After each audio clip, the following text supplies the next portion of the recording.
Eva, toujours en direct depuis Fontainebleau, où vient de débuter le festival, j'espère bien prononcer, Series. C'est comme ça qu'il faut prononcer, Eva. Non, vous prononcez à la française, série. On m'a dit qu'il fallait dire Series, voilà. De quoi s'agit-il alors, Eva?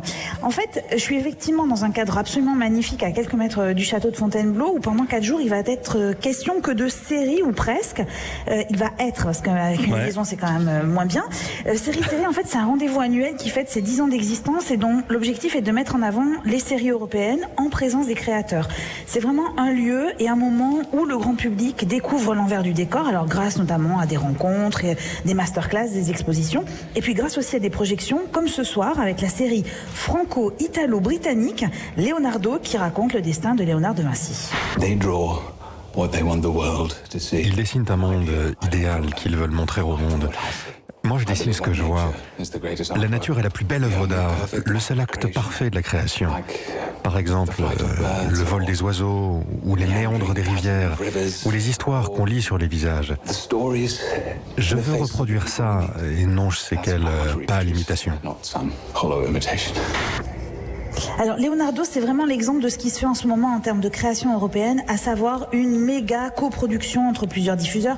Ça permet évidemment d'avoir des moyens financiers plus importants. En France, la série Leonardo est attendue sur France Télévisions. Il n'y a que des avant-premières, Eva ? Non, et je trouve que c'est d'ailleurs la force de cet événement. Il est aussi question des séries qui ont marqué ces derniers mois et qui suscitent en fait des débats de société. Je répète souvent que les séries sont le miroir de la société. Alors un miroir qui parfois peut être déformant, mais toujours intéressant quant à l'image qu'il nous renvoie. Demain, par exemple, est organisée une projection et une étude de cas autour d'une série qui s'appelle I May Destroy You, pour laquelle j'avais eu un immense coup de cœur. C'est l'histoire d'Arabella, agressée sexuellement dans un bar. C'est une agression qui va provoquer chez elle une somme de questions existentielles. Est-ce que je comprends seulement ce que ça fait que d'être une femme qui lutte ? Une fellation forcée, c'est pas la mer à boire. Alors qu'aujourd'hui, des filles sont lapidées parce qu'elles ont un téléphone portable. Ou meurent d'hémorragie après avoir subi une excision. Ou encore se retrouvent avec un utérus endommagé à vie par des miliciens qui les violent systématiquement en période de conflits civils et de guerre. Cette réalité est-elle un rappel humiliant qu'il ne faut pas faire trop de vagues à propos de ce que j'ai vécu ? Ou bien est-ce un signal m'incitant à le crier ? Et mes cris peuvent-ils aider celles qui hurlent en silence ? Est-il temps que je serve une nouvelle tribu ? Un jour, j'espère le savoir. Je suis plus dans la réflexion, enfin j'essaie.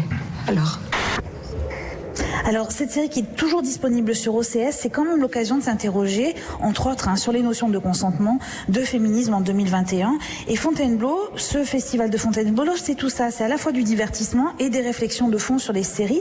C'est vraiment un événement festif et intelligent qui est gratuit et ouvert au grand public. N'hésitez pas à venir. Et j'en profite, Philippe, pour vous dire que dans le cadre de ces 10 ans de série, j'ai eu la chance de recevoir dans Série-Land le podcast 10 créateurs, créatrices, acteurs et actrices qui ont participé à 10 séries françaises emblématiques, et tous les entretiens sont d'ailleurs encore disponibles sur europe1.fr et sur toutes les plateformes de podcast. Voilà. Merci beaucoup, Eva Rock, et bon festival. Profitez bien de Fontainebleau. Merci Bertrand Chameroy. On vous retrouve demain. On vous retrouve même demain à 7h40 dans la matinale de Mathieu Béliard, et aussi en quotidienne. On l'a appris dans le journal des médias grâce à Antoine Janton. Dans C'est à vous à la rentrée. Je vous dis félicitations. Eh bien, je vous dis merci, Philippe.